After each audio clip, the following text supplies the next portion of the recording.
Iya,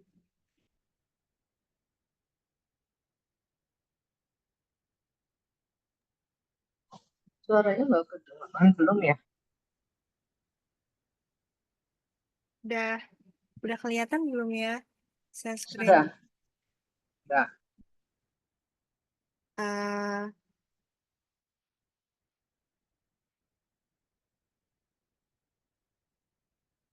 ya, as as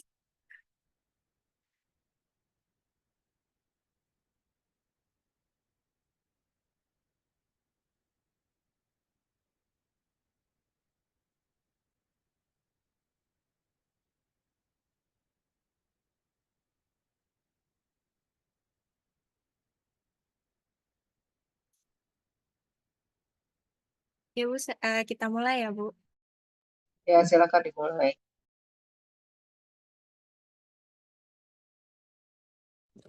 Assalamualaikum warahmatullahi wabarakatuh. Mohon izin Bu, kami dari kelompok satu mau mempresentasikan tentang DPP 4 inhibitor yang disusun oleh ada Ananda Maharani, Zahira Salsabila, Sarah Fauzia, dan saya Sylvia Ningsi dengan dosen pengampu Ibu Maratu Soleha, MBioTek.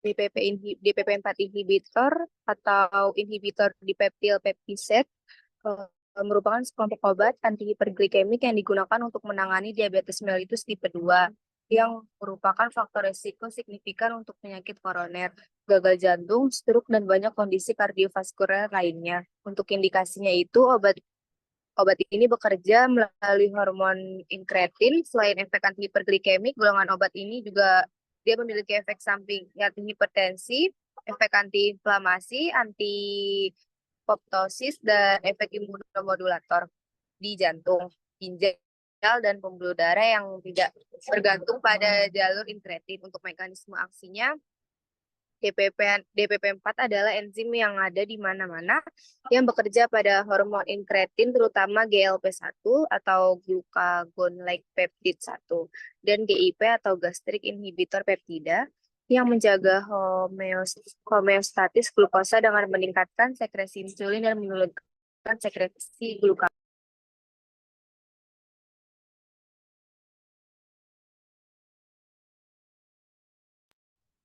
Selanjutnya di sini ada pathway obat DPP4.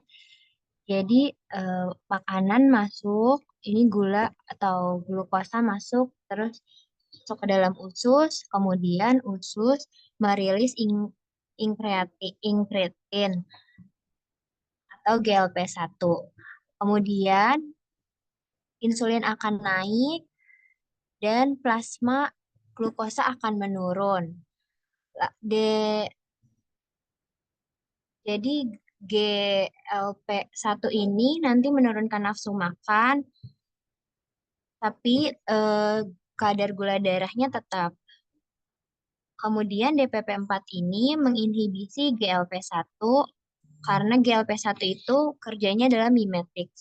GLP-1 tidak akan bertahan lama, akan diaktifasi oleh enzim DPP4. Para ilmuwan itu menciptakan obat DPP4 inhibitor sehingga enzim DPP4 dapat diperlambat kerjanya. Sehingga GLP-1 punya kesempatan lebih lama untuk sekresi insulin.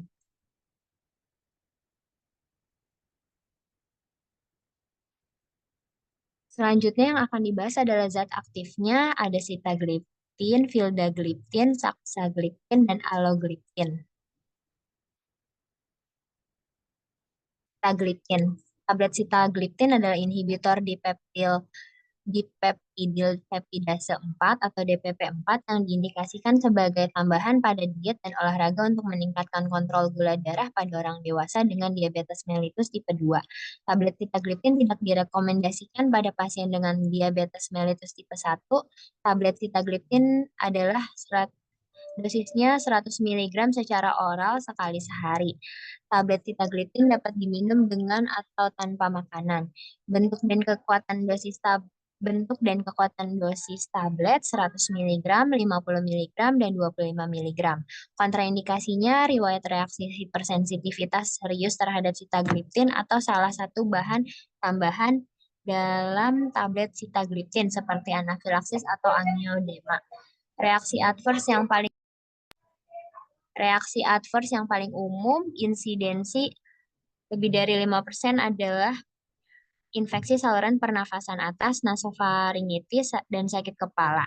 Dalam penambahan pada studi sulfonylurea dan penambahan pada studi insulin, hipoglikemia juga lebih sering dilaporkan pada pasien yang diobati dengan sitagliptin dibandingkan dengan placebo. Selanjutnya, ini ada contohnya yaitu Januvia 50 mg. Satu stripnya isi 14 tablet, komposisinya sitagliptin 50 mg, pabriknya merek Sharp Domain.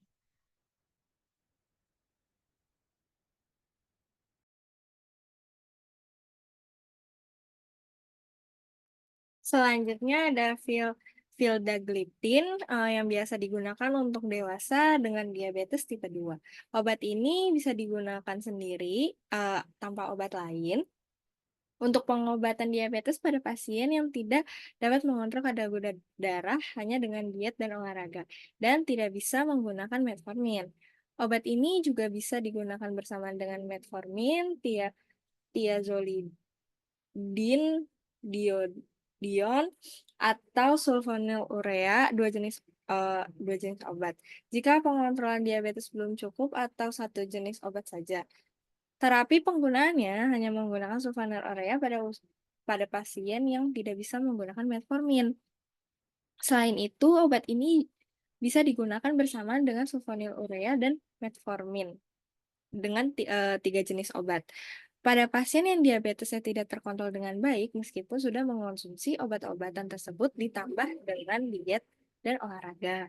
Obat ini bisa digunakan bersama dengan insulin, dengan atau tanpa metformin. Pada pasien yang diabetesnya tidak terkontrol dengan baik, meskipun sudah mengikuti diet dan olahraga serta menggunakan dosis insulin yang stabil. Vildagliptin diminum 1 tablet di pagi hari dan 1 tablet di malam hari. Totalnya 100 mg per hari. Ketika digunakan sendiri dengan metformin, dengan tialidin dion, dengan metformin ditambah sulfonylurea atau dengan insulin, dengan atau tanpa metformin. Namun, jika obat ini dikonsumsi bersamaan dengan sulfonylurea, cukup diminum 1 tablet di pagi hari saja, totalnya 50 mg per hari. Dokter juga dapat mempertimbangkan untuk mengurangi dosis sulfonylurea agar resiko hipoglikemia atau yang disebut kadar glukosa darah rendah gitu dapat dikurangi. Dosis harian tidak boleh melebihi 2 tablet, yaitu 100 mg. Pada pasien dengan masalah ginjal atau ginjal sedang atau berat, dosis yang direkomendasikan adalah 50 mg per hari. Contoh dari obat dengan kandungan vildagliptin adalah Galvus 50 mg dari pabrik Novartis. Selanjutnya ada saxagliptin. Saxagliptin adalah inhibitor dipeptidase atau DPP-4 yang diindikasikan sebagai tambahan pada obat diet dan olahraga untuk meningkatkan kontrol gula darah pada orang dewasa dengan diabetes mellitus tipe 2.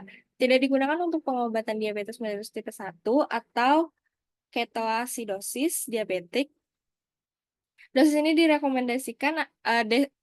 direkomendasikan adalah 2,5 mg atau 5 mg per hari dengan atau tanpa makan.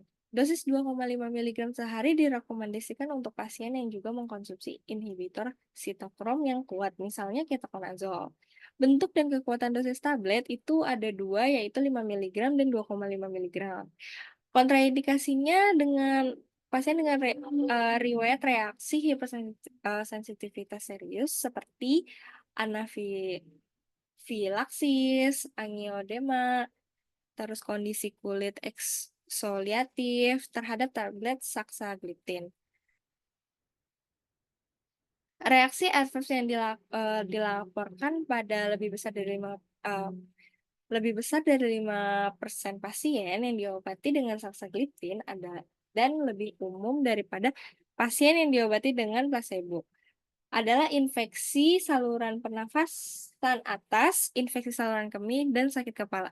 Edema prefer dilaporkan lebih umum pada pasien yang diobati dengan kombinasi saxagliptin dan thiazolidinediol atau TZD daripada pasien yang diobati dengan kombinasi placebo dan TZD. Contohnya ada obat Onglyza, itu kandungannya saxagliptin 5 mg dengan pabrik AstraZeneca. Nah, obat berikutnya ada alogliptin. Tablet alogliptin ini adalah inhibitor dipeptidin peptisida 4 atau DPP4 yang diindikasikan sebagai tambahan pada diet dan olahraga untuk meningkatkan kontrol gula darah pada orang dewasa dengan diabetes mellitus tipe 2. Nah, obat ini tidak boleh diberikan pada pasien tipe 1, diabetes tipe 1. Dosis yang direkomendasikan pada pasien dengan fungsi ginjal normal atau gangguan ginjal ringan adalah 25 mg sehari dan dapat diminum dengan atau tanpa makan. Bentuk dan kekuatan dosis tablet itu ada 25 mg, 12,5 mg, dan 6,25 mg. Nah, kontraindikasi reaksi hipertensif serius terhadap aklodiptin atau salah satu bahan tambahan dalam tablet akloliptin. Reaksi adverse yang paling umum itu insidensi kurang lebih 4% adalah nasofaringitis, sakit kepala, dan infeksi saluran pernapasan atas atau ISFAC. Nah, berikut ada contoh dari alogliptin 25 mg dari pabrik Indoco Remedies. Nama dagangnya Aloja 25 mg.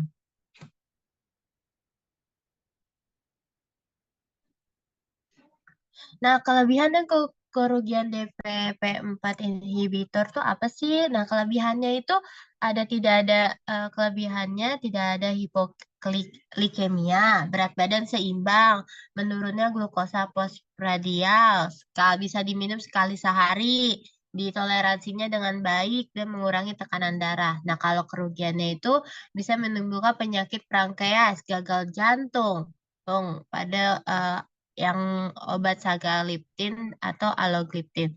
Nah, terus bisa radang sendi, bisa juga pemphigoid bullosa atau autoimun. Terus obat ini juga relatif mahal dan penurunan glikemik sederhana. Nah, ini berikut daftar pustaka yang kita pakai untuk membuat PPT ini. Karena pasti kalau yang mati dia Pak dibrisnya kan. Bisa jadi kan dia udah Sekian presentasi dari kelompok kami, kurang lebihnya mohon maaf. Terima kasih, Ibu. Berarti kesimpulannya pasien riwayat kurang cocok ya. Atau dengan ada komplikasi jantung ini. Kalian harus bisa mengambil kesimpulan.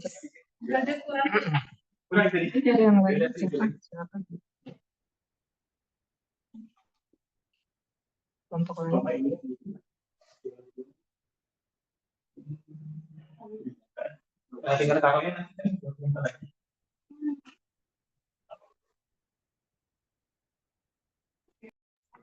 Ibu, maaf Ibu. Ya.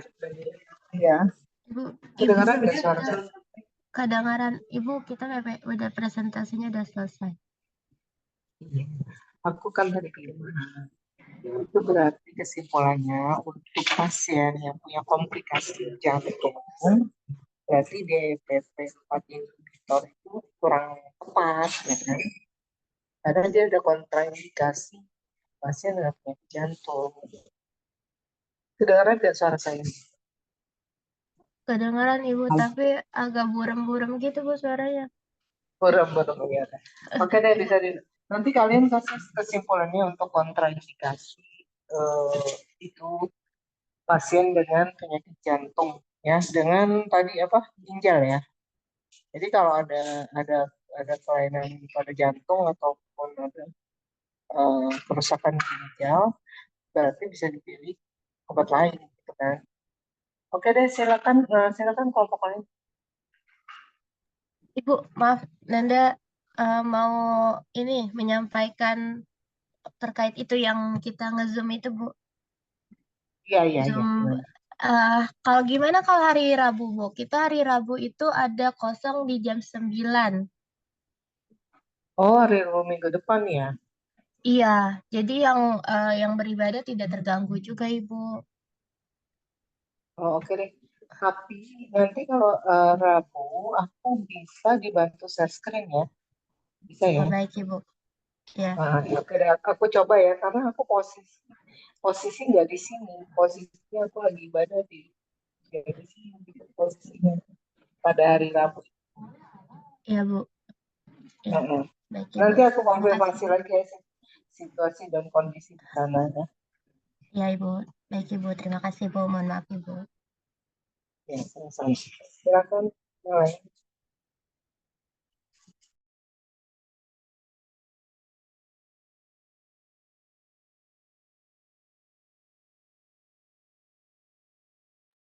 Ada lagi yang lain?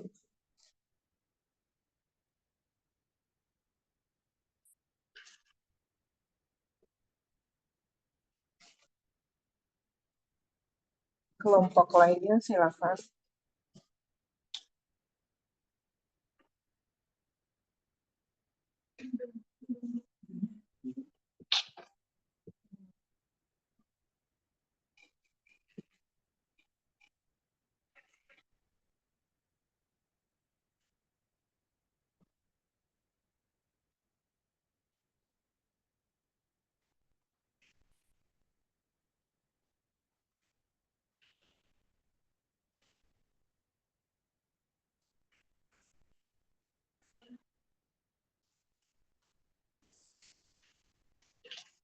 Ibu izin share screen ya, Ibu.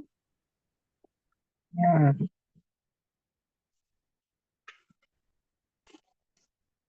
Oke, lanjut.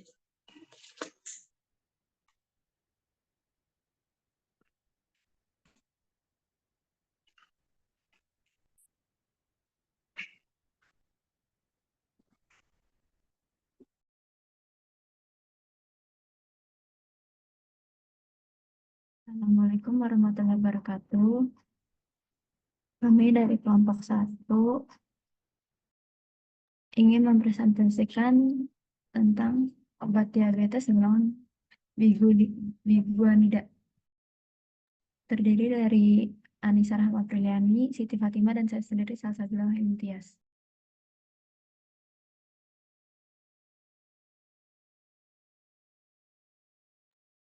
Apa itu diabetes mellitus? Diabetes mellitus, DM atau yang sering disebut sebagai penyakit kencing manis, merupakan suatu keadaan di mana tubuh tidak bisa menghasilkan hormon insulin sesuai kebutuhan atau tubuh tidak bisa memanfaatkan secara optimal insulin yang dihasilkan, sehingga terjadi kelonjakan kadar gula dalam darah melebihi normal.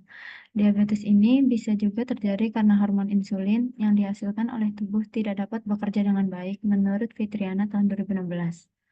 Penyebab penyakit diabetes ini tergantung pada jenis diabetes yang diderita. Ada 2 jenis diabetes yang diderita banyak orang, yaitu yang pertama adalah diabetes tipe 1 dan diabetes tipe 2.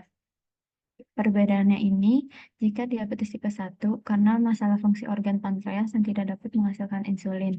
Sedangkan diabetes tipe 2 karena masalah jumlah insulin yang kurang, bukan karena pankreas tidak bisa berfungsi baik.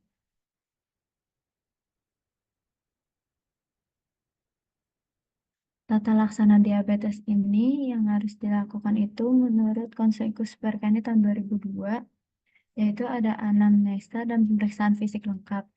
Lalu evaluasi medis khusus diabetes pada pertemuan awal. Ada anamnesis, keluhan hiperglikemia dan komplikasi, dan pemeriksaan fisik tiap kali pertemuan, yaitu lipid TB, BB, TD, dan tanda neuroterapi, mata, keadaan kaki, kulit, dan kuku. Hasil lab, HB, leukosit, LED, GDP, dan GPP, dan urinalisis rutin. Jika didiagnosa, apa yang harus kita lakukan? Setelah didiagnosis, membutuhkan segera edukasi, pengaturan diet DM, memulai penyusunan menu harian, dan menyiapkan porsi makanan yang sesuai. Seperti gambar di sini, diet bagi penderita penyakit diabetes.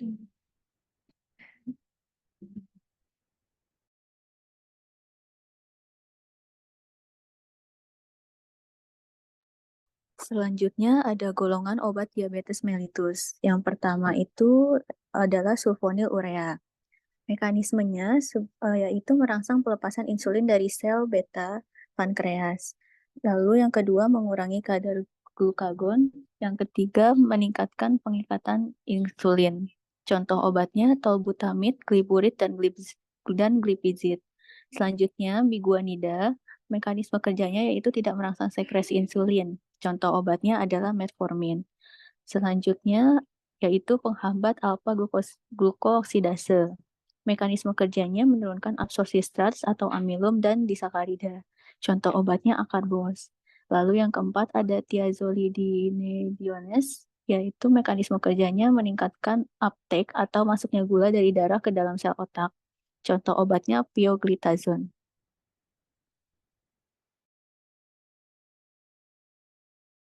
Diabetes mellitus, yaitu ada inhibitor DPP-4 atau gliptin.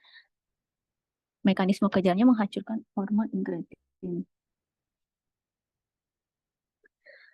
Efek sampingnya yaitu risiko pankreatis. Selanjutnya SGLT2 inhibitor atau sodium glucose transporter.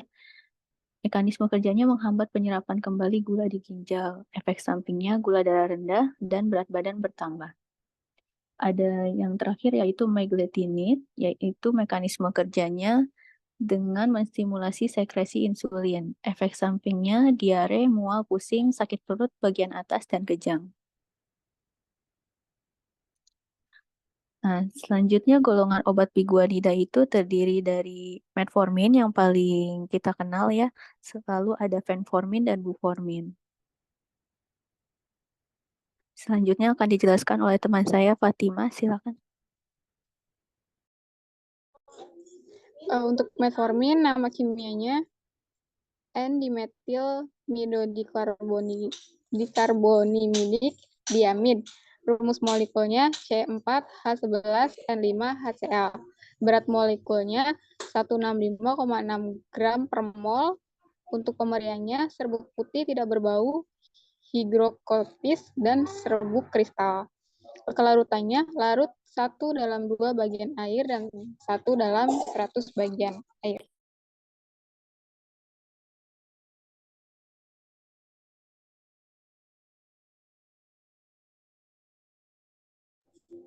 Next.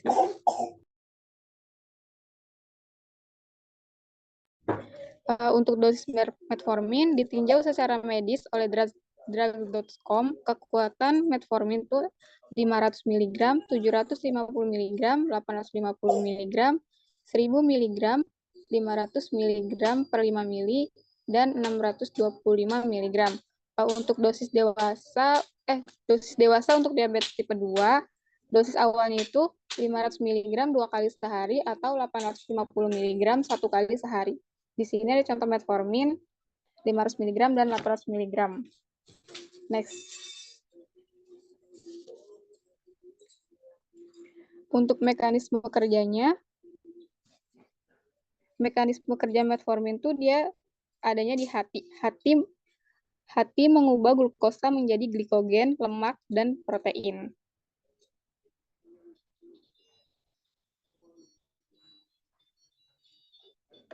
Next.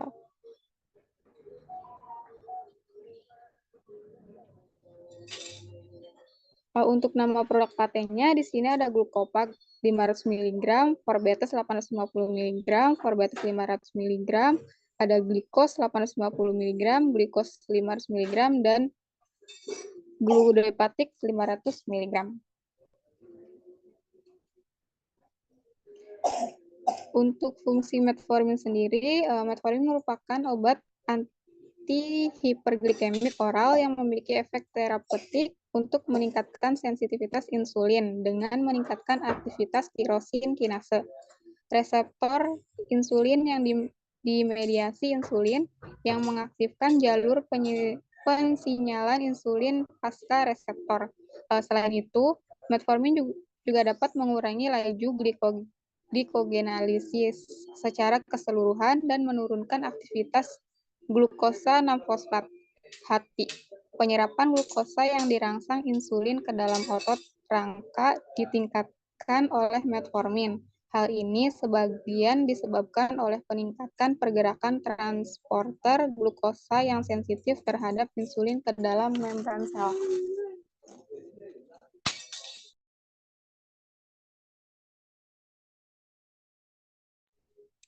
Untuk efek jangka panjangnya atau efek sampingnya ada asidosis laktat. Untuk asidosis laktat ini terjadi karena metformin mampu menghasilkan asam laktat dalam jumlah besar. Asam laktat sendiri adalah produk hasil metabolisme anaerob tanpa oksigen yang akan membuat pH darah lebih asam.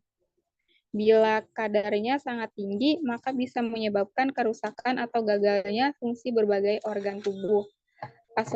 Asidosis laktat sebagai efek samping metformin jangka panjang dapat menyebabkan gejala seperti nyeri otot atau merasa lemas, mati rasa atau perasaan dingin di tangan dan kaki, kesulitan bernapas, merasa pusing, kepala berputar, lelah, dan sangat lemas, sakit perut, mual disertai muntah, detak jantung lambat, atau tidak teratur.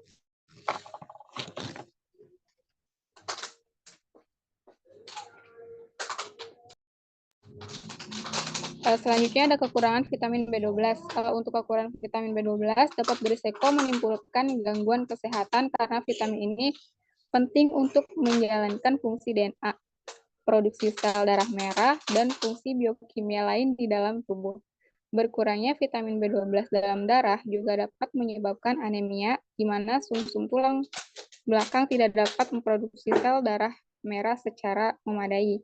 Untuk kekurangan vitamin B12 sebagai efek samping metformin jangka panjang dapat menyebabkan gejala perubahan warna kulit, peradangan di lidah, refleks tubuh berkurang, merasa gelisah dan tidak tenang, dan kemampuan mencium bau berkurang.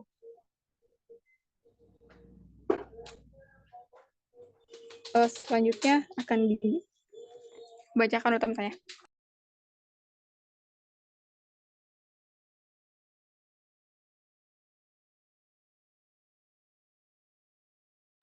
Hipoglikemia ini yakni kondisi kadar gula darah yang lebih rendah dari biasanya.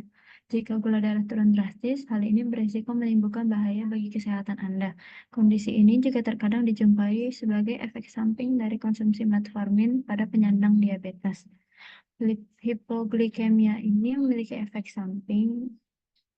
Metformin jangka panjang dapat menimbulkan gejala seperti tubuh lemas dan lelah, pusing, mual, muntah, sakit perut, kepala terasa ringan atau melayang, serta berdebar-debar. Terima kasih.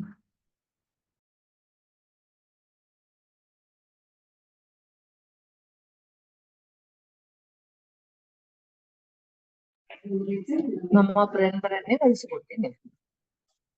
Nama brandnya. Enggak, aku harus ngomong. Ya orang gila ya. Kayak.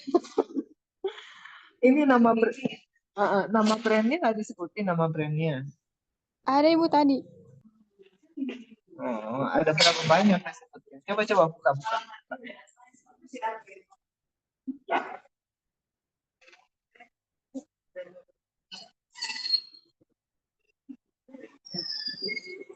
Ada berapa banyak disebut? Jadi ini oh ini Ini yang hanya dua nih ya. Contohnya padahal banyak loh. Kok cuma dua sih? Ini kan banyak contohnya tambahan. Hmm. Glukopak.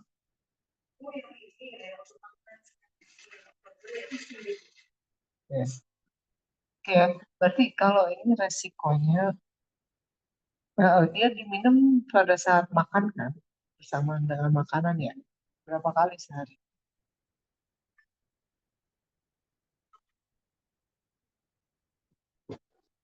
Dengar suara saya nggak? Dengar Ibu. Dia diminum pada saat makan kan, sama dengan makanan atau sebelum makan. Saat makan Ibu. Jadi satu Saat suapan baru. Iya. Oke. Ya udah silakan yang lainnya.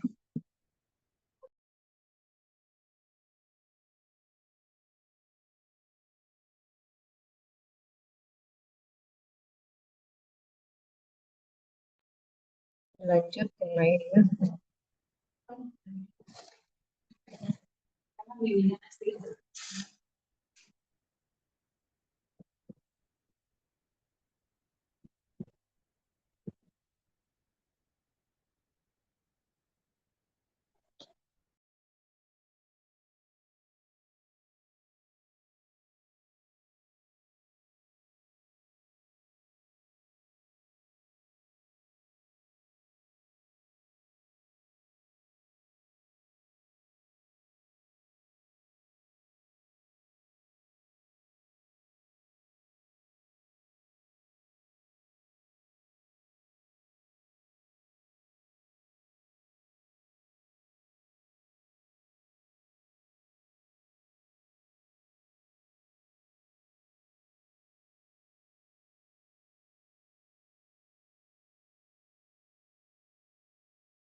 Ada lagi yang lainnya?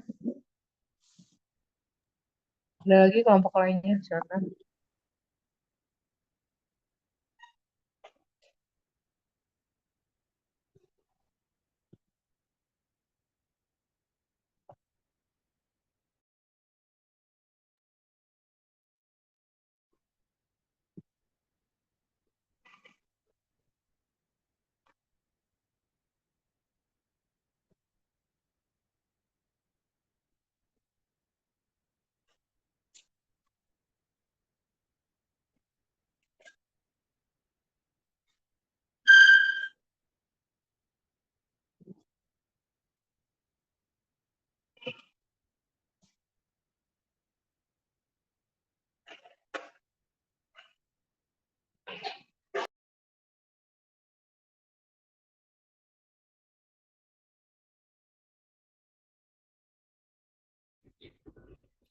Maaf, saya mulai ya Bu ya.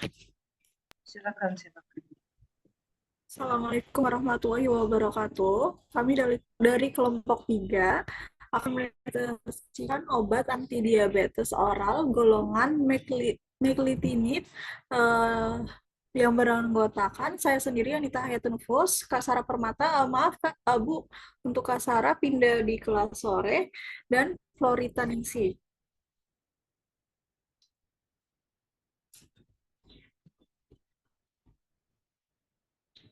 Boleh next.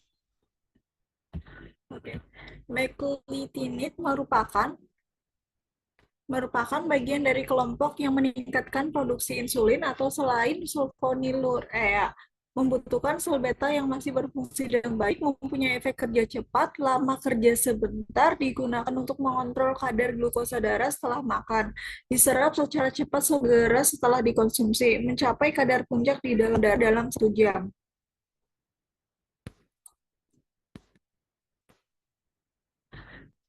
Di sini ada turunan golongan meglitinib, yaitu ada obat hipoglikemik oral. Yang pertama, repaglinida merupakan turunan asam benzoat, mempunyai efek hipoglikemik ringan sampai sedang, diabsorpsi dengan cepat setelah pemberian peroral dan dieskresi secara cepat melalui ginjal. Efek samping umum terjadi adalah keluhan saluran cerna.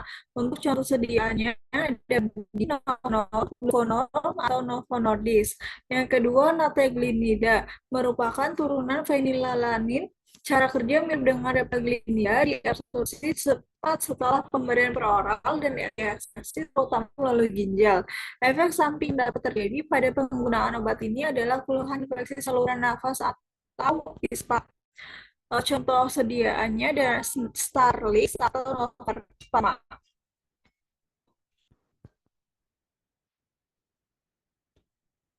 Next.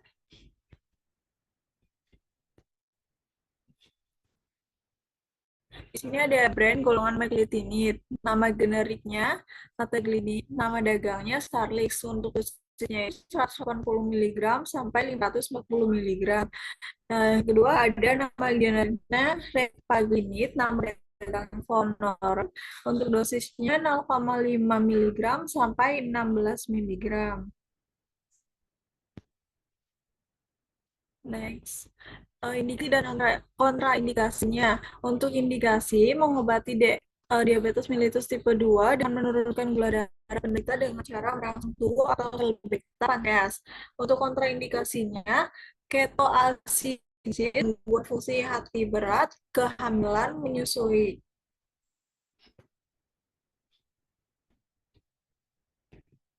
Untuk mekanisme meglitinib menurunkan gula darah penderita dengan cara merangsang tubuh atau lebih tepatnya sel beta pankreas untuk lebih banyak menghasilkan insulin saat makan.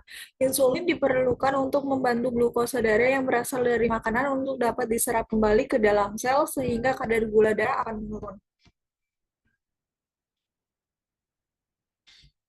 Kombinasi obat dan interaksi obat. Untuk kombinasi obat meglitinib, nataglinid maupun repaglinid dapat dikombinasikan dengan metformin bila metformin tunggal tidak tepat.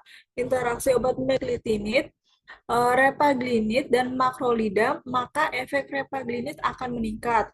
Untuk mekanisme yang terjadi, makrolida menghambat metabolisme repaglinid dengan menginhibisi sitokrom P450 isoenzim CYP3A4. Untuk efek sampingnya, secara umum, obat jenis meglitinib dapat memicu hipoglikemia. Namun, khusus untuk repaglinid, efek samping yang timbul lebih banyak antara lain mual, muntah, diare, pusing, sinusitis, sampai bronkitis. Terima kasih. Sekian presentasi dari kelompok kami. Mohon maaf bila masih ada banyak kekurangan. Wassalamualaikum warahmatullahi wabarakatuh. Waalaikumsalam. Silakan dilanjut. Satu lagi ya. Oke. Satu lagi.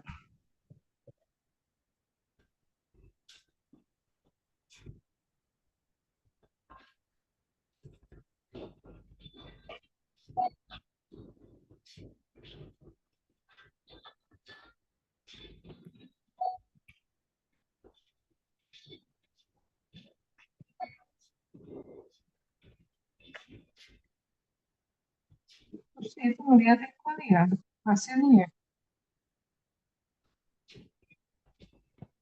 Simbol.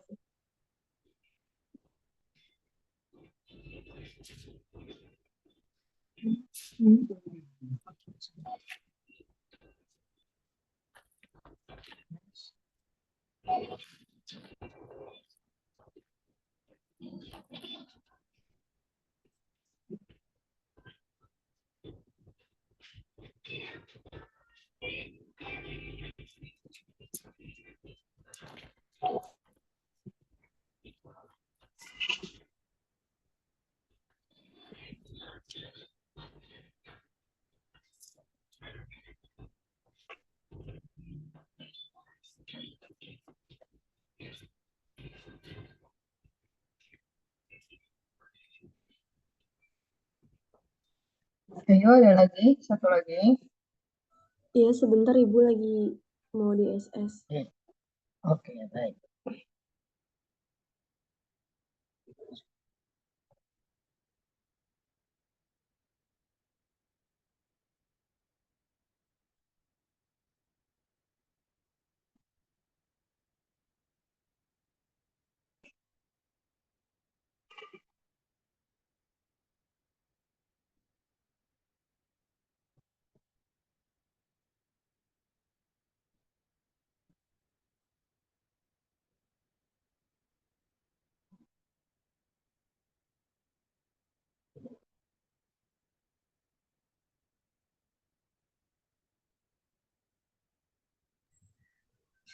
Ya, Assalamualaikum warahmatullahi wabarakatuh.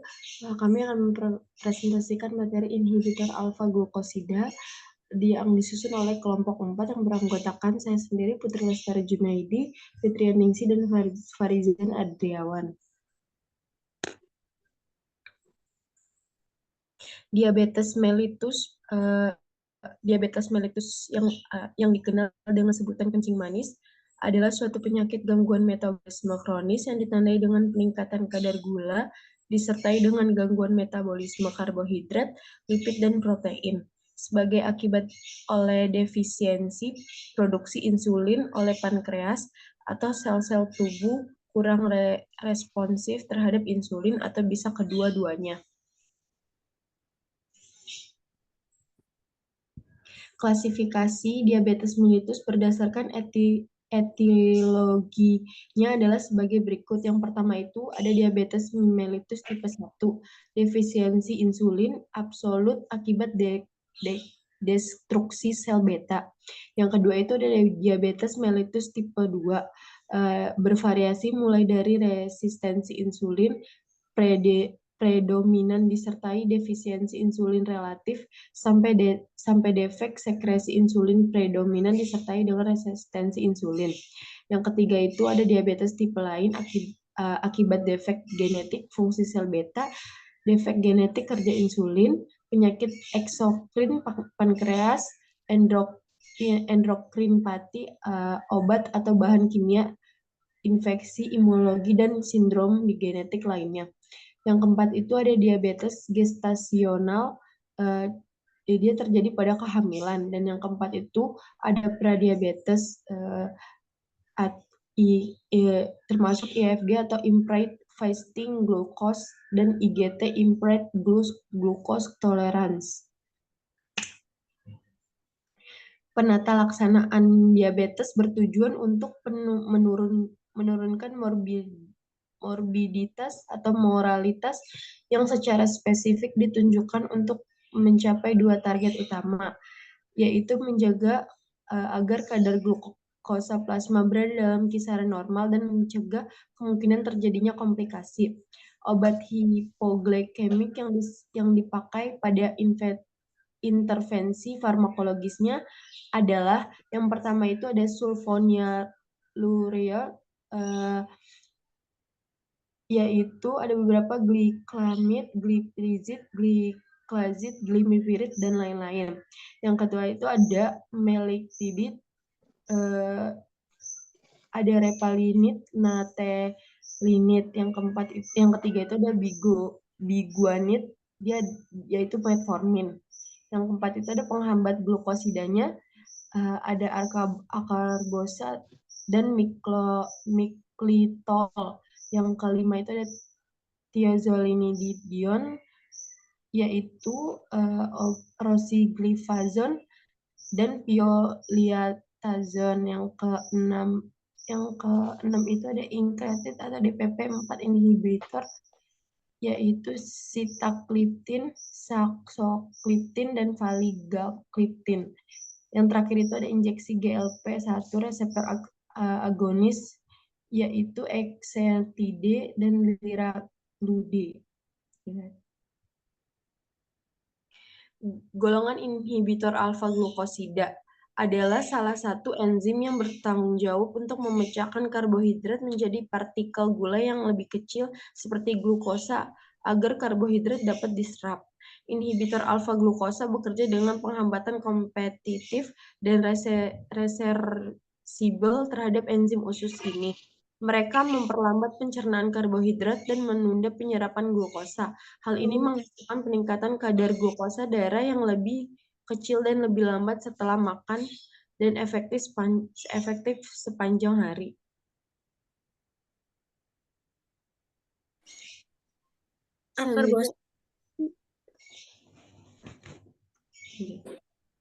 Akarbosa memperlambat pencernaan karbohidrat dalam tubuh, sehingga membantu mengontrol kadar gula darah.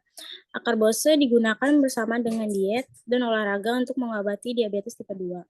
Akarbosa kadang-kadang digunakan dalam kombinasi dengan insulin atau obat diabetes lain yang dikonsumsi. Mekanisme akarbosa adalah oligosakarida kompleks yang bertindak sebagai penghambat alfa amilase pankreas yang kompetitif dan reversibel, dan hidrolase alfa glukosida usus yang terikat membran. Alfa amilase pankreas menghidrolisis karbohidrat kompleks menjadi olisakarida di usus kecil. Hidrolase alfa glukosida usus memecah olisakarida, trisakarida, dan disakarida, sukrosa, dan maltosa menjadi monosakarida, glukosa, fruktosa. Di batas sikat usus kecil dengan menunda pencernaan karbohidrat, akarbosa memperlambat penyerapan glukosa mengakibatkan penurunan konsentrasi glukosa darah postprandial. Dosis awal 25 mg per oral 3 kali sehari. Sesuaikan dosis dengan interval 4 hingga 8 minggu berdasarkan kemanjuran dan tolerabilitas. Dosis pemeliharaan 50 mg hingga 100 mg per oral 3 kali sehari. Dosis maksimum berat badan 60 kg kurang 50 mg per oral 3 kali sehari. Berat badan lebih dari 60 kg 100 mg per oral 3 kali sehari. Komentar, ambil di awal dengan gigitan pertama dari setiap makanan utama. Pasien harus mengikuti diet diabetes untuk meminimalkan efek GI. Beberapa pasien mendapat manfaat dari memulai dengan 25 mg per oral sekali sehari dan kemudian titrasi dengan 3 kali sehari untuk meminimalkan efek samping GI. Jika tidak ada penurunan lebih lanjut pada glukosa postprandial atau HbA1c yang diamati dengan titrasi hingga 100 mg 3 kali sehari, pertimbangkan untuk menurunkan dosis. Kegunaannya itu sebagai tambahan pada diet dan olahraga untuk meningkatkan kontrol glikemik pada pasien diabetes mellitus tipe 2. Interaksi akarbosa sendiri itu hindari minum alkohol, ini dapat menurunkan gula darah Anda. Hindari mengonsumsi enzim pencernaan seperti pankreatin, amilase, atau lipase bersamaan dengan Anda mengonsumsi akarbosa. Enzim ini dapat mempersulit tubuh Anda menyerap akarbosa. Produk yang mengandung enzim pencernaan antara lain alkolas, katazim, donazim, pankreas, kreon, dan kuzim. Interaksi obat akarbosa, obat lain menyebabkan hiperglikemia, sehingga akan menurunkan efikasi akarbosa terkait kontrol gula darah. Contoh obatnya tiazid diuretik, kortikosteroid, penotiazin, produk tiroid, estrogen, pil KB, penitoin, asam nikotinat, penyekat kanal kalsium, dan isoniazid. Yang kedua, shock hipoglikemik. Contoh obat insulin dan golongan sulfonilurea. Yang ketiga, mengurangi efikasi akarbose, contoh obat adsorben, intestinal, dan beberapa enzim traktus digestif, misalnya amilase dan pankreatin. Efek samping akarbose, saluran pencernaan sangat umum. Sakit perut, diare, perut kembung. Jarang mual, muntah, pencernaan yang terganggu. Laporan pasca pemasaran, ileus atau subileus, pneumatosis, sitoidis, enterolalis. Hati sangat umum, peningkatan transminase serum 14%. Laporan pasca pemasaran, hepatitis fulminan dengan akibat fatal. Penyakit kuning atau hepatitis dan kerusakan hati terkait. Hipersensitivitas, laporan pasca pemasaran, reaksi kulit hipersensitivitas, misalnya ruam, eritema, eksantema, urtikaria.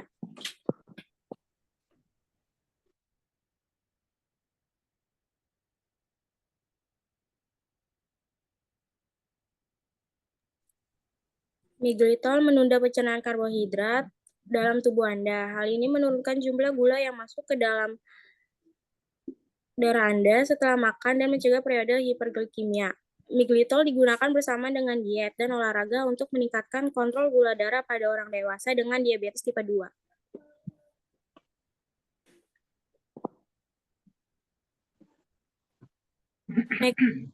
Alasan mengapa miglitol jarang menyebabkan kerusakan hati tidak diketahui, berbeda dengan akarbose. Miglitol diserap dengan oral, namun cepat dibersihkan oleh ginjal dan memiliki metabolisme hati yang minimal. Meskipun mirip dengan akarbose, mekanisme kerja miglitol memiliki struktur yang berbeda.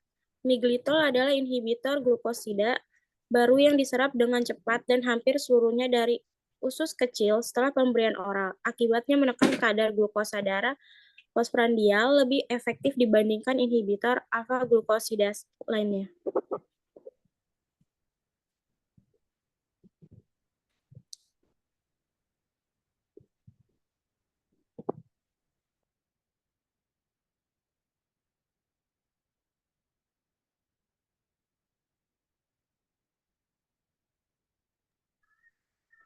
Selanjutnya akan dilanjut oleh Farizan Adriawan.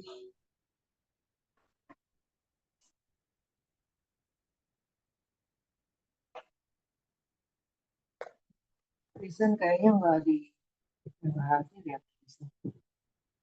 Oke, baik. Saya lanjut ya, Ibu. Untuk nggak di partisipan nggak ada kan? Oke, baik. Saya yang lanjut. Untuk dosis awalnya 25 mg per oral 3 kali sehari. Setelah 4 hingga 8 minggu dapat ditingkatkan menjadi 50 mg per oral 3 kali sehari.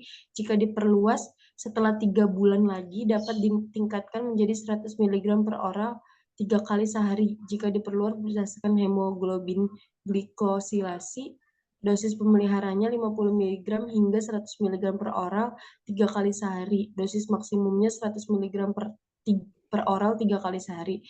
Untuk komentarnya, minum secara oral di awal dengan gigitan pertama dari setiap makanan utama. Pasien harus mengikuti diet diabetes untuk meminimalkan efek samping GI-nya. Untuk komentar kedua itu, beberapa pasien dapat mendapatkan manfaat dari memulai dengan 20 mg secara oral sekali sehari dengan literasi berikut hingga 3 kali sehari untuk meminimalkan efek samping GI-nya. Jika tidak ada penurunan lebih lanjut pada glukosa postprandial atau HbA1c yang diamati dengan titrasi hingga 100 mg 3 kali sehari, pertimbangan untuk menurunkan dosisnya. Penggunaannya sebagai tambahan pada diet dan olahraga untuk meningkatkan kontrol glikemik pada pasien diabetes mellitus tipe 2.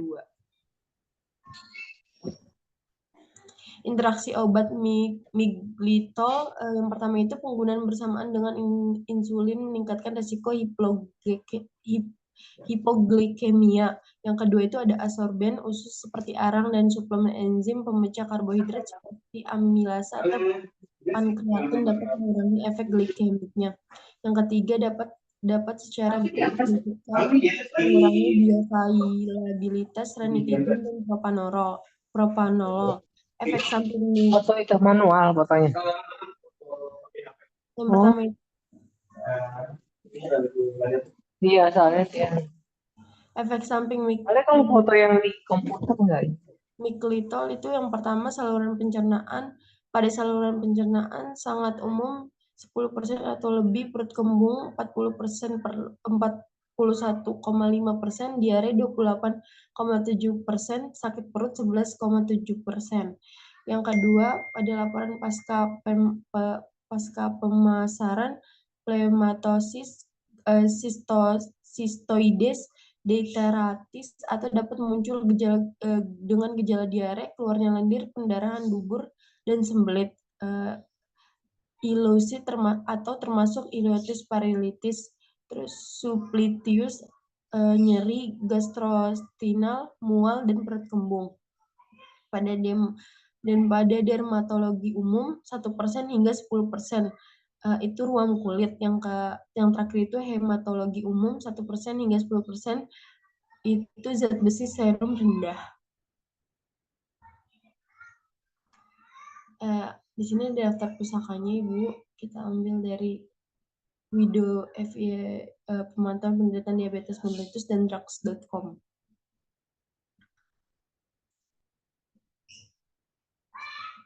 Baik, terima kasih presentasi dari kelompok 4. Kurang lebihnya mohon maaf.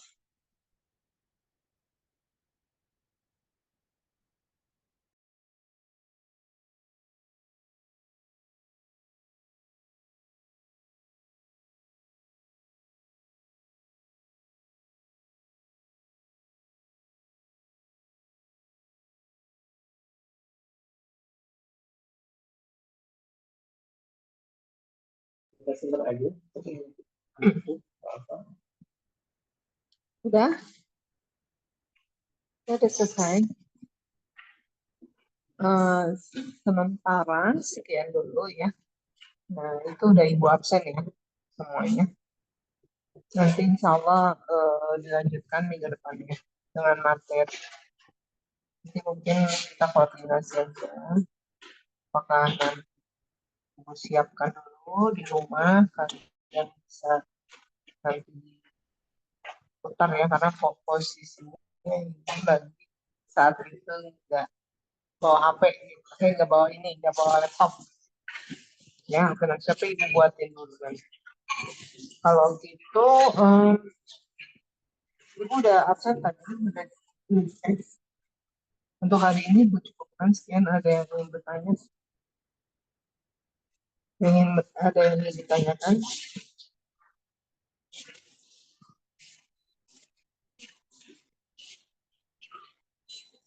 Oke, jadi kalian udah paham ya macam-macam yang bisa dipakai di sehari-hari ya, beberapa brandnya. Walaupun menurut Ibu tuh brandnya masih kurang karena brandnya banyak banget ya. Untuk obat-obat antidiabetes tuh brandnya banyak sekali. Kalau tidak ada, Ibu cilik ya.